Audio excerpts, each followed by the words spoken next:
Amados que me ouvis, a paz de Cristo seja convosco.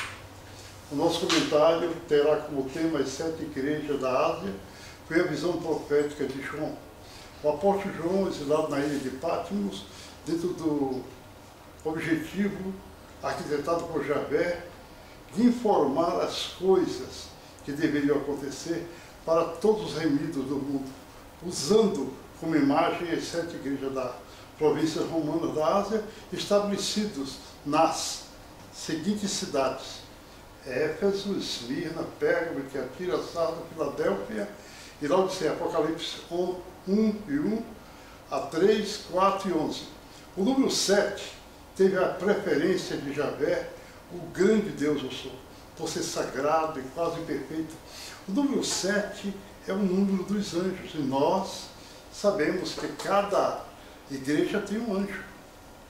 A igreja de Cristo tem 7 castiçais, indicando que enquanto se mantém na palavra de Deus, Deus resplandecem nas trevas, iluminando, portanto, o mundo com uma luz de um candeeiro que ilumina uma casa. Outrora Jesus disse: vós sois a luz do mundo. Cristo é descrito como estando no meio de 7 castiçais, o que simboliza o seu amor e preocupação pela sua igreja aqui na terra. O apóstolo viu 7 estrelas perante Jesus, o que significa que 7 pastores e 7 mistérios seus aqui na terra. Malaquias 4 e 11. Cristo é visto pelo vidente de Patmos andando no meio dos castiçais, com um vestido comprido, cingido com um cinto de ouro. Seus pés, aleluia, seus pés, seus cabelos eram brancos como a luz, brancos como a neve. Seus pés eram perfeitos, era como latão reluzente, e os cabelos saía, da sua boca saía uma aguda espada. Apocalipse 13 a 16. O vidente de Patmos vê estas igrejas. Apocalipse 11.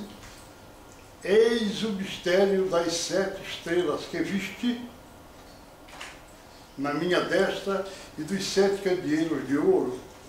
As estrelas são os anjos das 7 igrejas, e os 7 candeeiros são as 7 igrejas. A primeira é Éfeso, significa desejável. Assim eram os primeiros cristãos, todos desejavam obedecer a palavra de Deus. Depois veio a morbidão, o amor a Deus e ao próximo passou a decrescer. A característica principal de Éfeso é que se ligaram aos nicolaítas, partidários da seita dos que seguem as doutrinas de Balaão. A igreja luterana e presbiteriana e outras, da mesma forma, são suas referências. Esmirna. Esmirna quer dizer mirra, ou perfume suave. A retrospectiva da época em que viveu, naquela época, essa igreja, que já de antemão organizada para o sacrifício. É o que fazia admirar, era que os martirizados não se ouvia deles nenhum queixume em suas bocas. Tudo suportavam da mais dilatada paciência e até ficavam felizes de terem sido escolhidos para sofrer todas as peripécias pelo santo nome de Jesus. Atos 5:41. Em Esmirna foram baldados os interesses do diabo. A palavra de Deus diz: e tereis a tribulação de 10 dias, ser fiel até a morte, e dar-te-ei a coroa da vida. Apocalipse 2 e 10. Sabemos que espiritualmente um dia corresponde a um ano, Números 13 e 14. Então, de Deus, realmente foi cumprida a sua palavra, pois a tribulação contra a igreja de Esmirna durou apenas 10 anos, 302 a 312. Deus observou que a tribulação e a pobreza, mas também observou a blasfêmia. Que tipo de blasfêmia? São aqueles que se dizem judeus e não são. Deus os denominou de sinagoga de Satanás. Apocalipse fala disto. passaram a observar sacrifícios como a festa de Pentecostes. Não obstante a igreja de Esmirna estar na graça, aí reside a insatisfação de Cristo contra esta igreja. São representados hoje em dia pelos adventistas mormons. Essa igreja segue decaída até o dia de hoje. Pérgamo significa elevação, é o período em que a igreja nasceu, cresceu muito e passou a ter maior importância. Quando a igreja de Roma se unia ao Estado, a igreja de Cristo, dispersa naquela época, por causa das perseguições de Constantino, tiveram que acompanhar a besta. Esta seguiu através de Constantino ao desviar os cristãos. Esses cristãos eram desviados dos caminhos de Cristo. Na realidade, mesmo assim, pregavam a palavra de Deus e ensinavam ainda a doutrina de Cristo. E não negaste a minha fé. É hoje esta seita representada pela igreja anglicana da Inglaterra. Agora é a vez da igreja de Tiatira, sacrifício e constituição, é o seu significado. Esta igreja veio do espaço de tempo dentro do poder, pela força do poder ariano. Nós, da Idade Média, quando 531 foi derrubado por completa força pelo poder ariano. Eles perderam, surgindo a reforma, o demoníaco justiniano estabelece pelo mundo a hegemonia da igreja de Roma. No livro de Rebelião você vê, página 21, foi este um período de grande aflição, Mateus 24, 21. É bem verdade que desde priscas eras estava sendo preparada a vinda de Cristo. E Satanás, sabendo disso, fazia mais uma tentativa de desestabilizar o plano do Deus Eu Sou. O mundo se tornou um vasto campo de sangue. Nessa época passou a ser proibido o uso da Bíblia. Dessa forma, Satã deixava o mundo em completa escuridão. Vejam o que diz a palavra de Deus.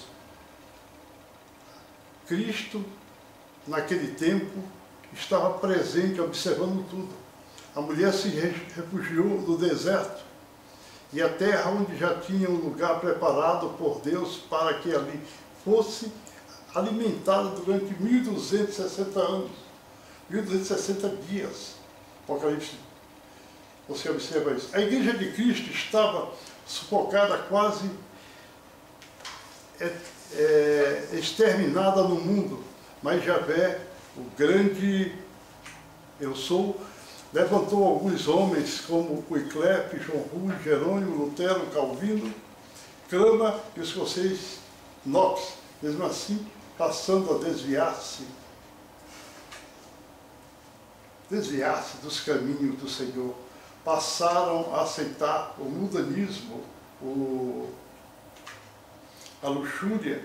E tem a mulher que profetiza, a Jezebel, Apocalipse, fala disso. Essa igreja ressurgiu em nossos dias, trazendo do seu bojo o que de mais mentiroso e profano que foi a reforma de Lutero. Os valdenses se contrapondo a essa reforma em 1530 e vieram delegados da Suíça para exporem aos reformadores suas opiniões e, entre outras, falavam, expunham que não concordavam com a ceia dos reformadores.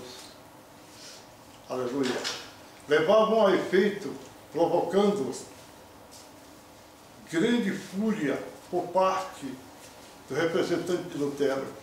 E este os estigmatizava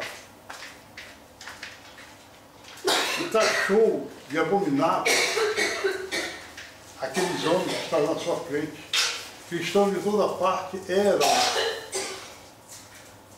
perseguidos e mortos, passaram a observar doutrinas exóticas afastadas de Deus, de Cristo, quando até fabricaram uma Bíblia própria. São eles os testemunhos de Jeová e os seguidores daquela situação. Essa igreja é composta por parte das igrejas colocada espiritualmente como o que resta. com a característica de não obedecerem a Deus, eu sou, mas existe uma pequena parte de inocentes recebendo o Espírito Santo, tendo 3 doutrinas diabólicas principais. A primeira, afirma que a vinda de Cristo será invisível, se contrapondo a Deus a atos ruinosos. Segundo, afirmam que as manifestações do Espírito Santo é poder pentecostal. Deus fez cessar todas essas festas, inclusive Pentecostes, Oséias 2:11. Terceiro, mesmo sabendo que o nome de Deus não é Jeová, pois foi inventado pelo Papa Leão X em 1518, se contrapondo ao verdadeiro nome de Deus, eu sou, que é Êxodo 3:14, você encontra. Ora, com essas 3 desobediências capitais, assembleias e os pentecostais, batistas, presbiterianos e todos os evangélicos estão verdadeiramente errados, servindo ao diabo, porque de forma quanto mais se rebelaram contra Deus, põem até placa em seus templos, igreja pentecostal, dessa forma desafiando o grande Deus eu sou. Na mesma situação dos tempos de Elias, repete-se agora, é de se perguntar a essas igrejas, repetindo as palavras de Elias do passado: até quando cocheareis entre 2 pensamentos? Se o Senhor é Deus, segui-o, mas se é Baal, segui-o. O povo, porém, não lhe respondeu. Não respondeu nada. Mesmo com essa assertiva, os pentecostais e todas as igrejas, ao ouvirem essa advertência, ficam calados e continuam com doutrinas vãs.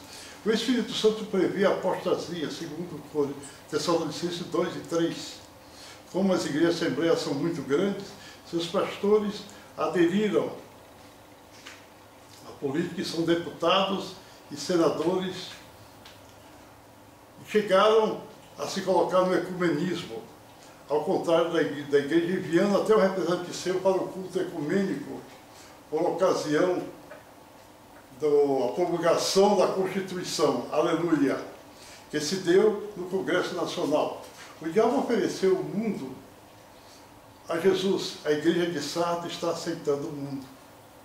Sabemos acerca dos hinos que o hino 140 não pertence a Deus, porque é da Alemanha. Então, meu prezado irmão, a igreja de Cristo é importante, porque agora está em Laodiceia. Laodiceia é levar o povo ao juízo, e essa palavra que eu tenho para vós, porque tenho que saber que Jesus vem buscar o seu povo, e eu preciso de Jesus, e todos precisam de Jesus.